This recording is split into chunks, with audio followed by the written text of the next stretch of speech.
Okay, so after creating the database in SQL with the help of Python, let's recap it.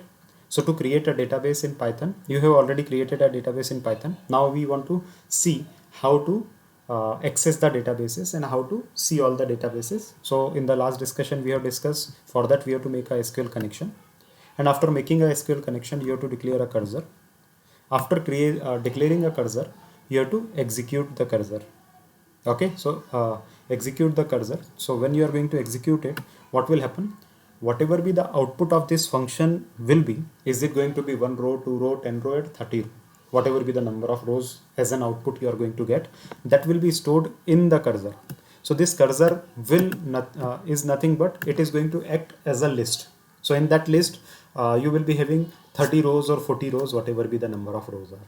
All right. So it will act as a list as soon as you run this function.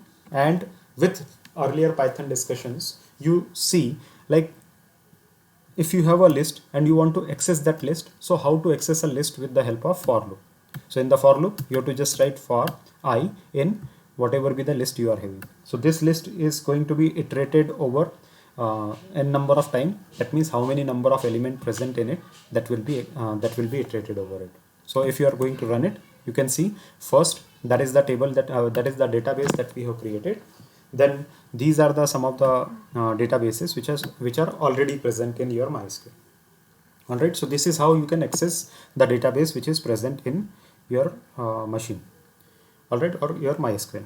Now same way, all the different functions will also work. So mind you, whenever you are going to run a function in SQL, automatically the output of that will be a lot. That will be a lot of entries, and these all entries are going to be stored in cursor. Okay, so that is something you have to keep in mind.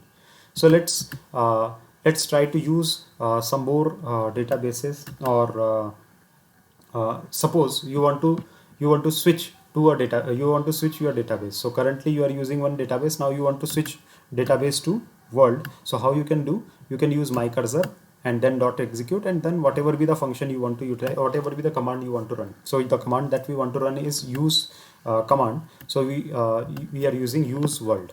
So use world means now world is our default database.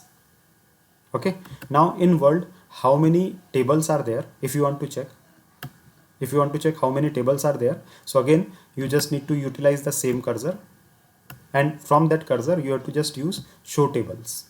So show tables is going to show all the existing tables within world database.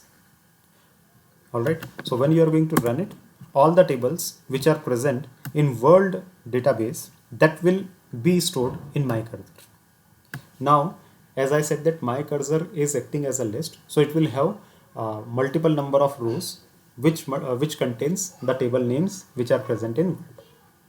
So what you have to do, just you have to iterate it through. So when you are going to iterate it, you will see all the tables which are present in it. And you can see in world database, we have city, country, and country language. Right? So that was on how to use cursors in SQL. Now we are going to use some select function and other operations in MySQL using